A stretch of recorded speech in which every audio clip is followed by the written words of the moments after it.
목회하실 하나님 말씀 스가랴 12장 10절에서 14절까지 말씀입니다. 스가랴 12장 10절에서 14절. 내가 다윗의 집과 예루살렘 주민에게 은총과 간구하는 심령을 부어 주리니 그들이 그 찌름과 그를 바라보고 그를 위하여 애통하기를 독자를 위하여 애통하듯 하며 그를 위하여 통곡하기를 장자를 위하여 통곡하듯 하리로다. 그날 예루살렘에 큰 애통이 있으니 우리 또 독자들이 사람이 문에 있다 그와 될 것이다. 온 땅 각 족속이 따로 애통하되 다윗의 족속이 따로 하고 그들의 아내들이 따로 하며 나단의 족속이 따로 하고 그들의 아내들이 따로 하며 레위의 족속이 따로 하고 그들의 아내들이 따로 하며 시므리의 족속이 따로 하고 그들의 아내들이 따로 하며 모든 남은 족속도 각기 따로 하고 그들의 아내들이 따로 하리라. 아멘. 말씀 안에서 믿음대로 새 역사를 만들어갈 수 있는 우리 모두가 될 수 있기를 주님의 이름으로 축원드립니다. 서양 사람들의 말하는 중에 말 중에 메가케로스 같다라고 하는 말이 있습니다. 무슨 뜻인가 하면 그 사람의 능력에 비해서 너무나 큰 쥐나 강투를 자리에 앉은 사람을 향해서 쓸 때 쓰는 말이 메가케로스입니다. 근데 이 메가케로스라고 하는 이 사슴은 기원전 약 4만 년에서 1만 년 사이, 즉 홍적기 시대 때 존재했던 그 큰 뿔 사슴의 이름이 메가케로스입니다. 너무나 거대한 뿔을 가지고 있어서 이 메가케로스는 얼마 지내지 못하고 멸종됐다고 합니다. 학자들이 이 메가케로스가 왜 이렇게 빠르게 멸종되었을까? 그 원인을 찾았더니 크게 두 가지에서 원인을 찾았습니다.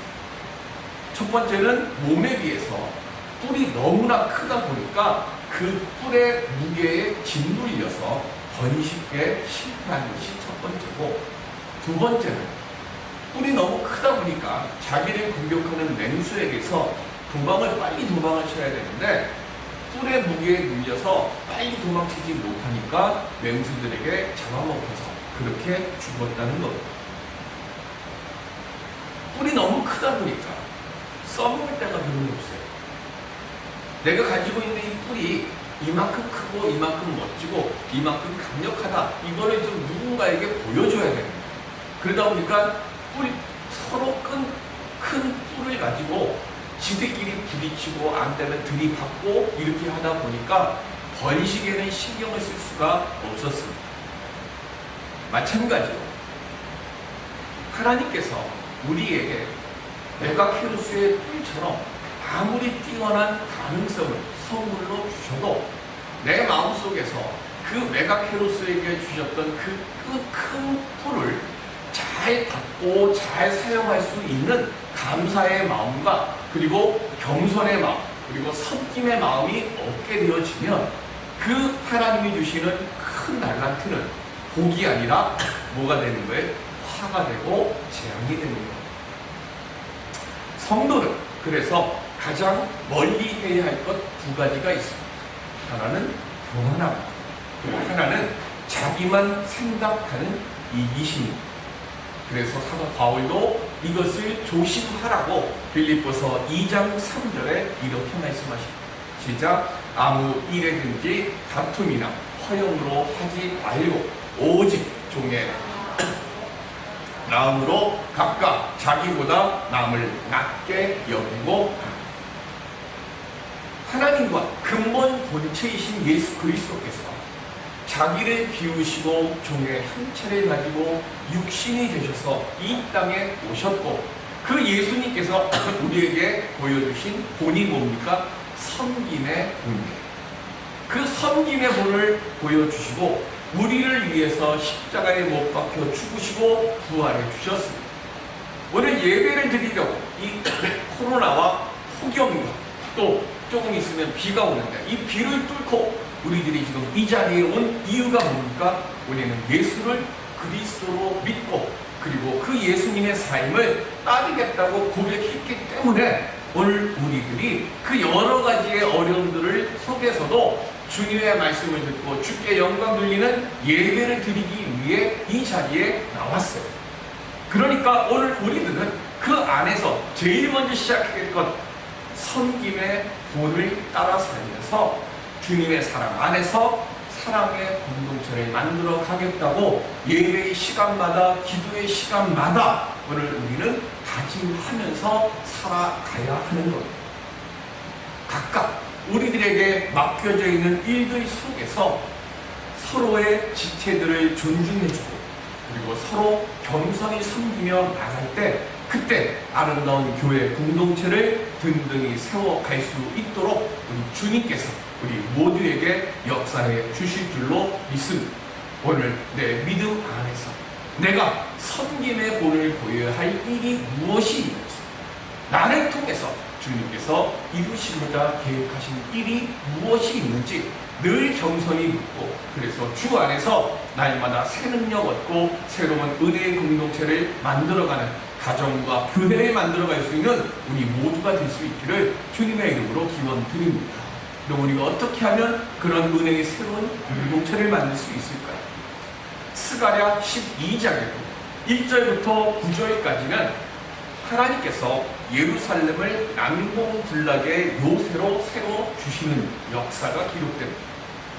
그리고 이 예루살렘을 정복하러 온 적군들의 손에서 이스라엘을 지켜주시는과 동시에 하나님께서 직접 적의 진영을 찾아가서 적의 진영을 교란시켜가지고 공격해 오려고 하는 적들을 하나님이 함께 하심으로 물리치는 그런 역사를 기록해 놓은 것이 1절부터 9절까지. 왜 그렇게 하나님께서 이 두 가지 예루살렘을 든든히 세워주시고 예루살렘의 대적자들을 혼란케 하고 그들을 공격하는 자리에 왜 함께 하실까? 하나님께서는 자기 백성과 언약을 맺으셨기 때문에 그 백성들의 연약함을 대신 감당해 주시고 그리고 그 언약을 성취하심으로 은혜를 베푸시는 사랑의 하나님이심을 백성들에게 알게 해주시기 위해서 그렇게 하신 겁니다. 이 말씀은 그 당시 예루살렘에 있는 백성들에게만 한 말이 아니라 오늘날 영적 전쟁을 치르면서 살아가는 우리들에게도 그대로 적용되는 말씀입니다. 끝없이 이어지는 영적 전쟁에서 우리가 승리를 하려고 하면 오직 하나 성령의 능력을 의지하지 않으면 즉 성령의 도우심이 없이는 불가능하다는 것을 안다는 것. 다만 이런 영적 전쟁에서 우리가 승리를 거두기 위해서 반드시 전제 조건이 필요하다는 것을 알라는 것. 그럼 그 전제 조건이 뭘까요? 우리가 영적 전쟁에서 승리를 거두고 예루살렘처럼 하나님께서 굳건히 세워주시는 은혜의 교회, 은혜의 가정, 은혜의 성도로 살기 위해서 반드시 필요한 그게 뭐냐? 바로 진정한 회개라는 것. 그 진정한 회개에 대해서 기록하는 것이 오늘 본문 말씀입니다. 10절에 보면 은총과 간구하는 심령을 부어주리니 이랬어요. 성령께서 우리 마음속에 하나님의 은혜를 체험하게 하시고 그리고 그것을 통해서 내 자신을 돌이켜보게 하십니다. 성령을 물붓듯이 부어주시던 때가 있었습니다. 성경에 기록되어 있는 때, 우리 교회의 시작되는 때, 그때가 언제입니까? 오순절 성령 강림이었습니다.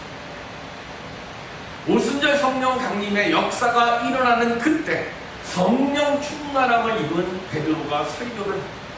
그리고 그 성령 충만한 베드로의 설교를 듣고서 백성들이 어떻게 했습니까?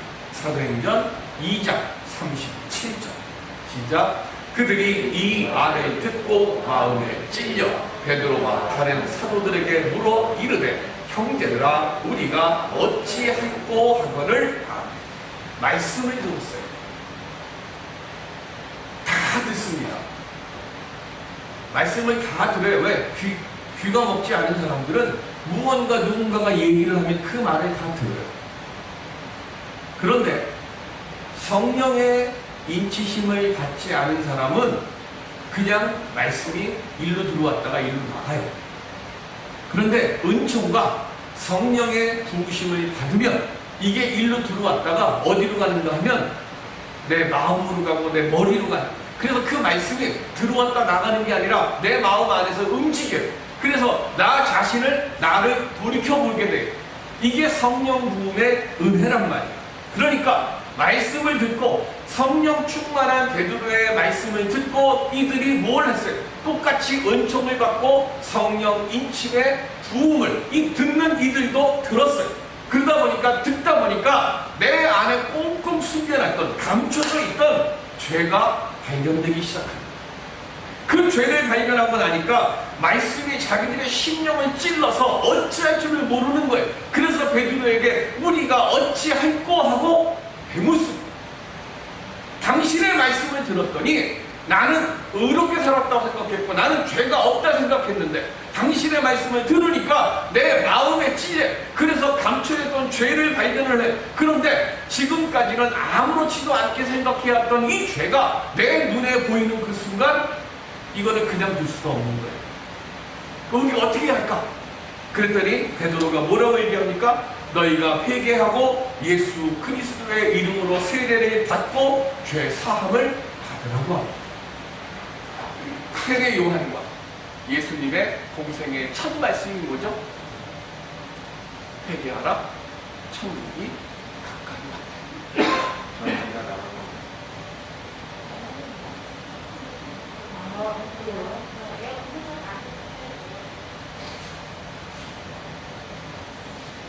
지금 마이크가 나갔는데 이쪽 전기가 다 나갔어요. 네, 지금 셧다운 됐죠?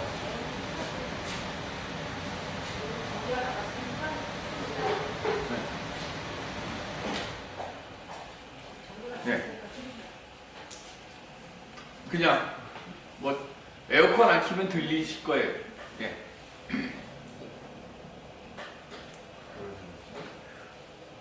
왜 세례 요한과 예수님께서 천국이 가까이 왔다 그러면서 회개하라는 말씀을 가장 첫 번째 말씀으로 했을까요? 이유는 구원의 필수 요건이 회개하는 것이기 때문에 그렇습니다. 회개의 기도는 우리의 신앙생활과 교회의 출발점인 동시에 우리 영적 상태를 점검할 수 있는 기준이 되기 때문에 그렇습니다. 그래서 회개가 중요한 거예요. 회개가 없이 시작되는 신앙은 우리 자주 쓰는 말 안고 빠진 찐빵이 됩니다. 하나님과 우리 사이를 가로막는 것이 뭡니까? 그게 바로 죄입니다. 즉 하나님과 우리 사이를 죄가 가로막고 있기 때문에 이것이 지금 안 보였어요. 그런데 성령의 인침을 받으니까 내 안에 하나님과 내 안에 지금 가로막는 것이 있구나 하는 것을 깨달아 알게 됐어요. 그러니까 이 가로막혀 있는 이 죄를 옮겨놔야 돼요. 치워야 돼요. 그래야 내가 하나님과 온전히 설 수 있으니까. 그 온전히 설 수 있는 것, 그 시작이 회개라는 거예요. 하나님께서 주시는 능력을 온전히 누리지 못하도록 가로막는 벽인 죄가 제거돼야 그래서 그때부터 비로소 온전히 하나님의 자녀된 특권을 누릴 수 있게 되는 것. 구약시대에는 희생제물을 통해서 정결함과 속죄의 인내를 얻었습니다. 그런데 신약시대에는 희생제물이 필요 없어요. 왜? 희생제물은 예수님께서 십자가에 이미 다 지셨어요. 그러면 예수님께서 우리를 위해서 대신 희생제물을 주셨으니까 이제는 우리가 무언가 내놔야 되는 거예요. 그 내놔야 될 게 뭐예요? 그게 회개랍니다. 그럼 어떻게 회개를 해야 될까? 내가 진정한 회개를 하면 닫혀있던 복의 문이 열려지게 되는데 이 닫혀있던 복의 문을 열려질 수 있도록 하는 진정한 회개의 모습은 뭔가? 그건 죄에 대한 애통이 있어야 한다는 겁니다. 어떻게 애통하라 그러는가? 오늘 본문에 보면 10절 함께 볼까요? 내가 다윗의 집과 예루살렘 주민에게 은총과 간구하는 심령을 부어주리니 그들이 그 찌른 바 그를 바라보고 그를 위하여 애통하기를 독자를 위하여 애통하듯 하며 그를 위하여 통곡하기를 장자를 위하여 통곡하듯 하리로다. 독자를 위하여 애곡하라고 했어요. 독자를 위하여 애곡하듯이란 말이 뭐예요? 독자는 지금 누구예요? 우리 가문을 이어가야 할 사람. 그 독자가 죽었어요. 얼마나 가슴이 아플까요? 장자는 우리 가문을 세워야 될 사람이에요. 어려서부터 너는 장남이야. 너는 이 가문을, 너는 우리 가문의 이름에 먹칠하면 안 돼. 너는 반드시 세워야 돼. 월곡해야 돼. 그렇게 모든 기대를 다 갖고 살아가던 장자가 죽었어요. 얼마나 가슴이 아프겠어요. 그렇게 애통하는 마음으로 회개를 하는 거예요. 그리고 그것으로 끝나는 게 아니라 11절에 보면 그날에 예루살렘에 큰 애통이 있으리니 무깃도 골짜기 하다 드림몬에 있던 애통과 같을 것이라 그랬어요. 여기 무깃도 골짜기 하다 드림몬, 이거 무슨 얘기인가 하면 기울어져가는 남왕국 유다를 다시 일으켜 세웠던 왕이 있습니다. 남왕국 유다의 16번째 왕, 8살 때 왕이 되고, 그리고 종교 개혁을 통해서 마지막 예루살렘의 부흥을 만들었던 왕 요시야. 이 요시야가 하나님께서 전쟁을 하러 가지 말라고 말씀을 하셨어요. 그럼에도 불구하고 예레미야도 경고를 하고 다 경고를 했어요. 그런데 이 요시야가 애굽 왕 바로 누구와 그 올라가는 길에 막으려고 나갔다가 그가 전사를 합니다. 그 전사한 곳이 바로 이 무깃도 골짜기 하다 드림몬이에요. 그러니까 이 무깃도 골짜기 하다 드림몬에서 요시야가 죽는 그 순간 이거는 그냥 한 명의 왕이 죽은 것이 아니에요. 백성들의 마음속에는 남왕국 유다의 마지막 희망과 같은 등불로 활활 타오르던 왕이 요시야였어요. 그런데 이 요시야가 죽음과 동시에 이제는 예루살렘이 뭐가 된 거예요? 망하는 나라가 됐다는 사실을 백성들이 알아요. 그래서 어떻게 나라가 망할 때 통곡하는 그런 마음으로, 그런 애통하는 마음으로 지금 울었어요. 그 우는 마음과 같은 그런 애통함의 마음으로 회개하라는 겁니다. 모든 사람이 그렇게 애통하는 마음으로 회개를 해요. 어떻게 해요? 12절부터 14절에 따로라고 하는 말이 나오는데요. 모두 11번 나와요. 11번 따로 공동체를 대표해가지고요. 우리 무슨 일이 잘못되면 뭐라 그래? 대통령이 뭐 하라고 그러잖아요. 그거 아니라는 거예요. 지도자 한 사람이 회개하고 지도자 한 사람이 그거에 가서 내가 죄인이다 얘기해서 되는 게 아니라는 거예요. 스가랴는 뭐라고 얘기하는가 하면 한 사람이 하는 것이 아니라 남편이 따로, 아내가 따로, 그리고 모두 다 성령의 은혜가 무엇인지 알만한 모든 사람들은 그가 어떤 족속인지, 그가 어떤 자리에 있든지, 어떤 지위에 있든지 그게 중요한 게 아니라 남편 따로, 아내 따로, 아이 따로, 어른 따로, 아버지 따로, 아들 따로 다 각각 따로 하나님 앞에서 홀로 회개를 하라는 것. 내 기도를 남이 대신해 주는 게 아니에요. 내 회개를 남이 대신해 주는 게 아니에요. 내 성공 남이 해주는 성공이 있습니까? 우리가 복의 길에 가려고 하면 내가 복의 문을 열어야 되는 거예요. 내가 무언가 잘못한 것이 있다고 하면 다른 사람이 와서 대신 내 잘못을 용서하는 게 아니라 내가 직접 하나님 앞에서 그렇게 애통하는 마음으로 내 죄를 고변하고 내 죄를 토설하고 그래서 하나님 앞에서 닫혀있던 복의 문을 열라는 것. 12장 하나님께서 먼저 예루살렘을 난공 군락의 요새로 세워주시고 대적자들의 손에서 친히 구해주셨으니까, 그리고 거기서 끝나는 게 아니라 더 나아가서 대적자들의 진영을 교란시켜 주시는 복된 역사를 주셨어요. 이런 은혜를 얻었으면 우리 당연히 기뻐해야 되잖아요. 근데 스가랴는 기뻐하는 말이 아니에요. 기뻐하지 말고 뭐 하라고 그랬어요? 애통하라고 했어요. 왜 그랬을까요? 왜 기뻐해야 될 이 상황인데 기뻐하지 않고 애통하라고 했을까요? 도저히 누릴 수 없는 승리를 하나님의 도우심을 통해서 얻었기 때문입니다. 우리는 생각합니다. 당연히 하나님의 도우심으로 이겼으면, 하나님의 도우심으로 성공했으면 하나님께 감사하고 그리고 하나님께 영광 돌리며 살고, 그러니까 기뻐하고 감사해야지. 근데 정말로 그럴까요? 하나님의 도우심으로 내가 사업이 잘 되고 출세를 하고 명예를 얻었어요. 입으로는 하나님의 은혜입니다 라고 말하면서 속으로는 내 의와 공로를 찾아서 잘 되고 출세하고 명예를 얻게 된 그 일들을 드러내려고 하는 것이 우리의 모습이라는 거예요. 한 번은 그게 가능할지 모르지만 그것이 자꾸 쌓이다 보면 뭐가 되는 거예요? 섬김의 마음, 교만의, 겸손의 마음은 사라지고 언제부터인지 하나님의 은혜는 없어지고 내 의와 내 공로만 드러나게 된다는 거예요. 그래서 스가랴는 말합니다. 고난이 오면 우리는 하나님을 바라보지만 승리를 거두면 내 공로를 찾는 것이 우리라는 거예요. 성경 우리에게 한 가지 길을 보여주십니다. 누가복음 5장 8절 시작. 시몬 베드로가 이를 보고 예수의 무릎 아래에 엎드려 이르되 주여 나를 떠나소서 나는 죄인으로소이다 하니 아멘. 예수님께서 베드로를 제자로 부르실 때 이르되 밤새도록 고기를 잡으려 했지만 한 마리도 못 잡았습니다.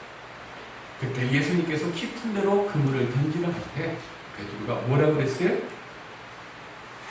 밤새도록 해서 제가 얻은 것이 없지만 말씀에 의지해서 말씀에 순종해서 제가 그물을 던지겠나이다 하고 그물을 던졌습니다. 그랬더니 어떻게 됐죠?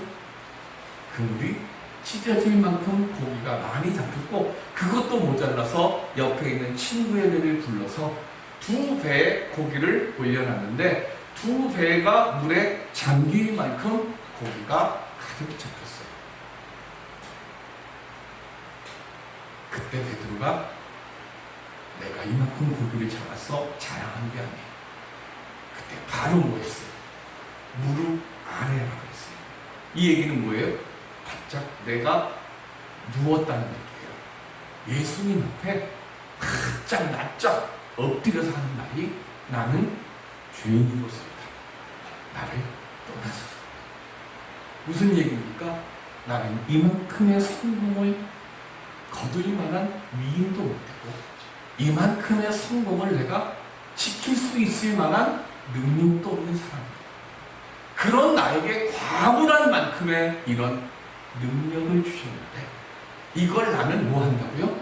감당할 능력이 안 된다. 그러니까 이런 능력을 주실 당신을 제가 앞에 서 있을 수 없습니다. 당신은 나를 떠나주십시오라고 이야기합니다. 이만큼의 성공을 거뒀으니까 세상 사람들이 다 나를 우러러 보겠지. 이 마음이 아니라 나는 이만큼의 성공과 이만큼의 출세를 감당할 수 있을 만한 그릇이 되지 못하니까 주여 나를 떠나소서. 베드로가 왜 예수님으로부터 첫 제자라고 하는 그 인정을 받는가? 그 모습을 지금 베드로의 이 얘기를 통해서 우리에게 말씀하고 있습니다. 자격 없는 백성들이 감당하기 어려운 도우심을 받았을 때 우리는 내가 케로스가 되지 않도록 늘 베드로의 이 말씀을 기억해야 합니다. 애통해야 하는 회개를 쉬지 않고 드리며 살아갈 때 그때 하나님께서 우리들로 하여금 참된 복으로 가는 길을 허락해 주시고 열어 주실 줄로 믿습니다.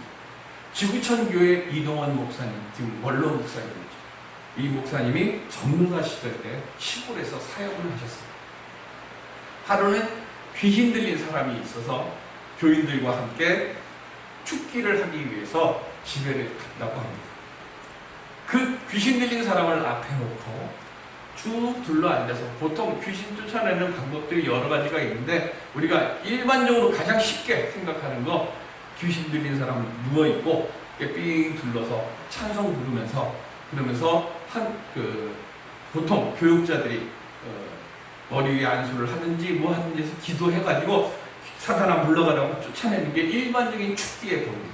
근데 그렇게 했는데 귀신이 안 나가요. 귀신이 안 나가니까 그 다음에 뭘 했는가 하면 찬송을 부르다가 이제는 귀신이 쫓겨나가는 그 말씀들, 예수님께서 기적으로 이적으로 귀신들을 쫓아냈던 성경 말씀들을 돌아가면서 읽기 시작을 하는데 그 중에 믿음이 좀 약한 분이 한 분이 있었어요. 근데 이 믿음이 좀 약한, 의심이 좀 있는 이분이 성경 말씀을 딱 읽으려고 하는 그 순간 눈을 감고 있던 그 귀신 들린 사람이 갑자기 눈을 탁 뜨더니 하는 말이 너는 안 믿잖아 하고 한마디를 팍 너는 안 믿잖아 하고 귀신 들린 사람이 귀신이 얘기를 하는 그 말을 듣는 그 순간 그 믿음이 연약한 그 사람이 그 자리에서 무릎 꿇고 오 주님 저의 믿음 없음을 용서해 주십시오라고 통곡의 회개의 애통의 기도를 드렸다. 이동원 목사가 하는 말씀이 귀신도 부흥을 일으킨다. 믿음이 연약한 그 사람, 귀신 들린 사람이 귀신이 넌 안 믿잖아 라고 하는 그 말, 그 사람에게 던지는 것입니다.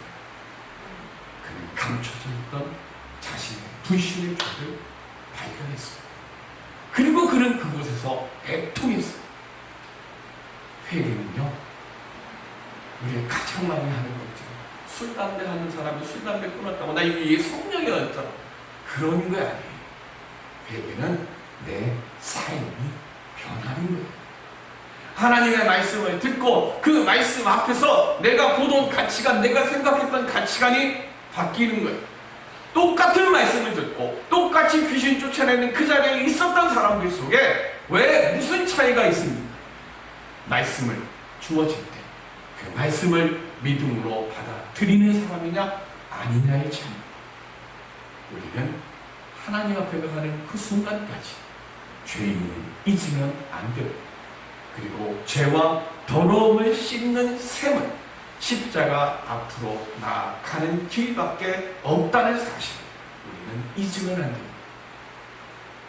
우리 가장 많이 쓰는 말, 가장 많이 들은 말, 믿으면 됩니다. 그런데 어떻게 믿어야 됩니까?